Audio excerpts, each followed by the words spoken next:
12 करोड़ का फराड करके खुदकुशी का ड्रामा रचाने वाला प्रॉपर्टी डीलर जिसे मुर्दा समझकर दफनाया गया और 7 माह बाद कैसे पुलिस को दोबारा जिंदा मिल गया। खुदकुशी का कर लेता हूँ, घर वालों को भी यही होगा कि चला गया। इतनी अमाउंट का आपके साथ फ्रॉड किया हुआ था इसने? तकरीबन 1.5 करोड़ रुपए का है। इसको ट्रेस किया गया, बायोमेट्रिक की गई तो पता चला कि ये हमारा जो मुर्दा प्रोक्लेम ऑफेंडर। अस्सलामुअलैकुम, मैं हूं आमिर बशीर और आप देख रहे हैं आमिर राना ऑफिशियल। मैं थाना फिरोज वाला में मौजूद हूं। आपने मुर्दा जिंदे होने की बातें सुनी होंगी, आज मैं आपको प्रैक्टिकली दिखाता हूं। 7 माह पहले एक मुल्ज़म जिसने नौसरबाजी की, वो अपने घर वालों को ये यकीन दिला के इस दुनिया फ़ानी से चला गया है, जिसके घर वालों ने, उसकी वाइफ ने 4 माह की इद्दत भी पूरी की, कुलखानी भी हुई और रस्म व रवाज के तरीके के साथ उसको तदफीन भी किया गया। लेकिन 7 माह के बाद मुल्ज़म अरेस्ट हो गया हुआ है। बड़ी बेहतरीन सी कहानी है और इंटरेस्टिंग है ये सारा। इस मुल्ज़म ने क्यों किया, किसके कहने पे किया और इसके ऊपर कौन सी ऐसी मजबूरी थी जिसने इतना बड़ा फ्रॉड किया, और फ्रॉड करने के बाद घर वालों को ये यकीन दिला दिया कि मैं खुदकुशी करने जा रहा हूँ, और मौके पर अपनी कमीज़ छोड़ दी और ये वहाँ पे लोगों को यकीन दिला दिया कि उस लड़के ने नहर में छलांग। जी वालेकुम सलाम। जी सर। क्या नाम है? सईद अब्बास। कहाँ पे रहते हो? मैं सर पिंडी बटिया। पिंडी बटिया। तुम तो 7 माह पहले मर चुके थे, वापस कैसे आ गए हो? सर प्रॉपर्टी का काम करता था, उसमें पैसे नीचे लग गए थे कुछ लोगों के। अच्छा जी, वो तंग करना शुरू हो गए थे पैसों की वजह से, तो और कोई रास्ता नज़र नहीं आ रहा था। मैंने कहा खुदकुशी का ड्रामा कर लेता हूँ ताकि मुझे कुछ 2 साल का टाइम मिल जाएगा, तो साइड पे होके कहीं काम कर लूँगा और आहिस्ता आहिस्ता अपने मामला पीछे वाले ठीक कर लूँगा, फिर लोगों को बता दूँगा। सोसाइटी में काम करते थे या अलग से अपनी कोई एजेंसी बनाई थी? नई सोसाइटी के अंदर ही काम करता था। तुम ऐसे गार्डन में भी स्वीपर की जॉब करते थे या ऑफिस बॉय की? आई थिंक सो, ऐसा ही है। ऑफिस बॉय की जॉब करता था 2013 में। कितना अरसा वहाँ पे जॉब की? सर उधर कोई 3-1 साल की, उसके बाद मैंने अपना ऑफिस बना लिया था। मतलब तुमने अपने लिंक्स डेवलप कर लिए लोगों के साथ, फिर तुमने अपना ऑफिस बना लिया? जी सर। कितने पैसों का फ्रॉड किया? सर मुझ पर इल्ज़ाम है तकरीबन कोई 10 करोड़ का। इल्ज़ाम में और प्रैक्टिकल में कुछ डिफरेंस होता है? सर जो असल में है वो 3.5 से 4 करोड़ है। तुम्हारे ऊपर 12 FIR है? जी सर।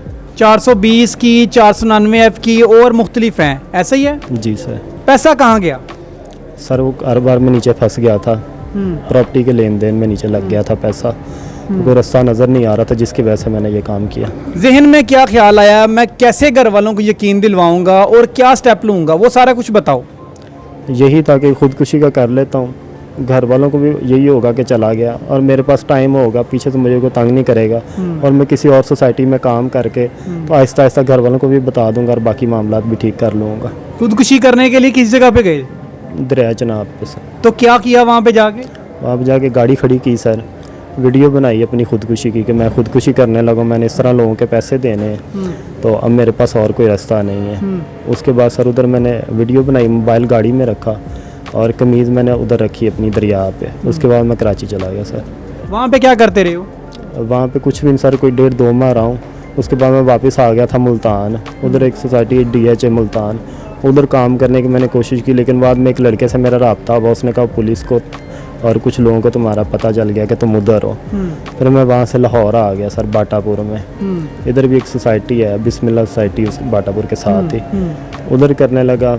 उसी सिलसिले में इधर एक लड़के से मिलने के लिए आया था फिरोज वाला में, जब पुलिस ने मुझे पकड़ा। घर वालों को बताया था कि मैं ये काम करने जा रहा हूँ? नहीं सर, उनको मैंने 2 माह बाद बताया था। 2 माह बाद? तुम्हारी वाइफ ने इद्दत पूरी की है 4 माह की, वो क्या स्टंट था?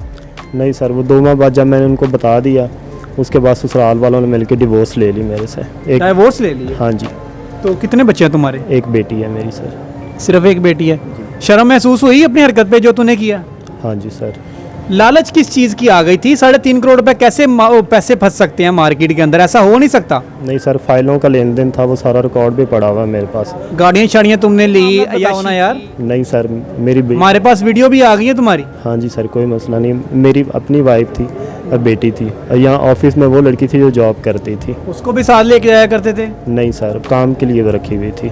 तो जीप रैली वगैरह जब तुम वहाँ पे हुई है साइवल वाली साइड पे, तुम वहाँ भी पार्टिसिपेट करने की, तो वो सारा पैसा तो यही था ना जहाँ पे तूने उड़ाया? नहीं सर, मैं वहाँ पे नहीं गया सर, आपके पास वीडियो गया, आप देख लीजिएगा, वहाँ पे नहीं। जिन लोगों से तुमने पैसे लिए उन लोगों ने तुम पे एतमाद किया होगा, तुमने यकीन दिला सकते थे ना यार मैं पैसे थोड़े थोड़े करके तुम लोगों को दे दूंगा, ऐसा ही है?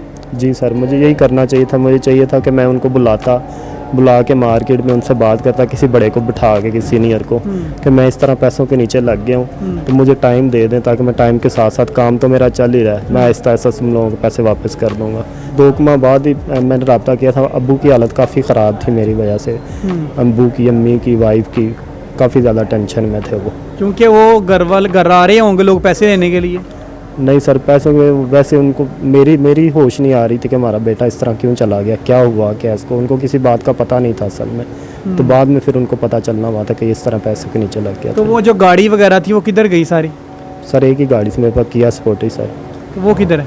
वो एक बंदे के पैसे देने से उसके पास है सर। माँ बाप जिंदा है? जी सर। जब वो यहाँ पे आते हैं उनका चेहरा तुम्हें नज़र आता है? किस तरह वो मतलब परेशान होंगे तुम्हारे लिए कि तुमने जो हरकत की है ये हरकत तुम्हें नहीं थी करनी चाहिए, कोई नदामत महसूस हो रही है? जी सर, क्योंकि घर में कमाने वाला सिर्फ मैं ही हूँ, बाकी छोटे भाई हैं और 2 बहनें हैं और कोई कमाई का ज़रिया भी नहीं है मेरे अलावा उनका। ये चीज़ तो तुम्हें पहले सोचनी चाहिए था ना, जो तुमने इतना बड़ा ये स्कैम किया है। सर फंस गया था मैं बस। फंसाने वाला कौन था? कोई भी नहीं सर, खुद ही फंसा हूँ कि पैसे मैंने देने हैं, मुझे टाइम दे दें ताकि मैं काम करके आहिस्ता आहिस्ता उन सब के लौटा सकूँ। अभी तक कितने लोग पीछे हैं यहाँ पे पैसे लेने वाले? सर कोई 4-5 आए हैं सर। मुलाकात हुई है उनसे? हाँ जी सर। क्या बात हुई है उनसे? यही रिक्वेस्ट की है उनसे, क्योंकि वो सब मेरे जानने वाले थे, उधर सोसाइटी के रहने वाले हैं। सो रिक्वेस्ट की है, अब देखें वो क्या इस करते वक्त हैं। कुछ विक्टिमाइज लोग भी मेरे साथ मौजूद हैं जिनके साथ ये सारा फ्रॉड हुआ है। इनसे जानते हैं कि ये इससे कैसे डसे और इसके साथ कितनी अरसे से इनका रिलेशन था। जी, इसके साथ हमारा जो रिलेशन था वो तकरीबन 10 साल से था और ये 10 साल से हमारे साथ ऐसे गार्डन में, ये पहले एज ए ऑफिस बॉय हमारे ऑफिस में ही काम करता था। उसके बाद ये एक इसने अपना ऑफिस बना लिया अजवा स्टेट के नाम से, किसी के साथ पार्टनरशिप के साथ। तो इसके साथ लेन देन तो चलता रहता था, कोई प्रॉपर्टी खरीद ली, बेच दी, ये एक सिस्टम चलता रहा। ठीक है, ये अजवा स्टेट से फिर सेपरेट हुआ, उसने फिर एक अपना ऑफिस बना लिया बास प्रॉपर्टीज़ के नाम से और लाहौर स्मार्ट सिटी में ये अपना बिज़नेस स्टार्ट किया इसने। अच्छा। तो हमारा भी ज़ाहिर है प्रॉपर्टी का बिज़नेस है, तो इसके साथ यही था कि हम जो लाहौर स्मार्ट सिटी के नाम से जो फाइल्स आई थी तो उसकी परचेजिंग हमने इससे की। ठीक है, डिफरेंट क्लाइंट्स हमारे पास आए जो जिसकी रिक्वायर्ड थी कि जी हमें इतनी फाइल्स चाहिए, हमने इसके मुतबादिल उसको फाइलें इसको ऑर्डर देते रहे, उसको कैश देते रहे। तो उसके बाद ये इसने कुछ फाइल्स हमें फेक दे दी। अच्छा, खुद मतलब क्रिएट करके? खुद क्रिएट करके इसने हमें कुछ फेक फाइल्स हमें दे दी। ये हमें गायब हो गया, हमें पता चला कि जी इसने सुसाइड कर लिया। वक्ती तौर पे हम परेशान हुए थोड़ा सा, फिर हम उधर गए भी जहाँ पे इसने एक ये ड्रामा क्रिएट किया, जाए वकूआ पर हम गए दरिया चनाब के पास। ठीक है, वहाँ पे रेस्क्यू 1122 पुलिस सारा एक कंप्लीट 7 दिन का ऑपरेशन हुआ वहाँ पे इसको फाइंड करने के लिए। एट दिन हमें फिर हम अपने भी सोर्सेज यूज़ करने शुरू कर दिए, करते करते फिर हमें पता यही थोड़े दिनों तक चल गया कि ये एक ड्रामा था, जिंदा है ये, मतलब ये बंदा जिंदा है। तो फिर हमने इसकी तलाश शुरू कर दी, फिर अल्लाह ताला ने हमें कामयाबी भी दी। कितने अरसे बाद आपको ये बंदा मिला? ये तकरीबन हमें 6.5-7 माह के बाद। आपको पता है कि इसने अपने घर वालों से वो जो सारे कुलखानी, चेलम, तदफीन, वो सारे मामलात भी इसके घर में हो चुके हुए हैं, उनके घर वालों को नहीं था पता?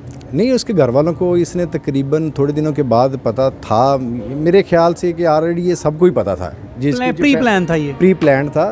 और जो जब ये भाग गया ना, वहाँ पे हमें इनविटेशन बाकायदा आए कि ये इसकी नमाज जनाजा है, इसकी कुलख्वानी है, ठीक है, कि आप इसमें शिरकत करें। जिसने ड्रामा रचाया, 10 से 12 करोड़ रुपए का फ्रॉड किया, पुलिस ने तकरीबन 6.5-7 माह की एफर्ट के बाद उस मुल्ज़म को गिरफ्तार कर लिया है। बताया यह जा रहा था कि मुल्ज़म ने खुदकुशी कर ली है या वो कराची भाग गया है, वो मुख्तलिफ स्टेशन तब्दील करता रहा, लेकिन एट दी एंड पुलिस की गिरफ्त में आ चुका है। इन्वेस्टिगेशन ऑफिसर से बात करते हैं कि उसने इस मुल्ज़म को कैसे गिरफ्तार किया, कौन से सोर्स यूज़ किए और अब तक फर्दर इससे क्या इंटेरोगेशन की गई। अस्सलाम वालेकुम सर। जी वालेकुम अस्सलाम। सर, मुर्दा जिंदा हो गया, कब्र से निकाल रहे हैं आप?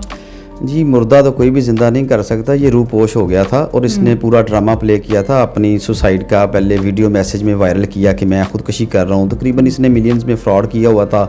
12-13 मुकदमात में ये पीओ था, प्रोक्लेम ऑफेंडर था। फिर इसने प्लान किया कि मैं मर जाता हूँ, ड्रामा करता हूँ, प्लान करता हूँ, लोग भूल जाएंगे, समझेंगे कि पैसे मर गए मेरे।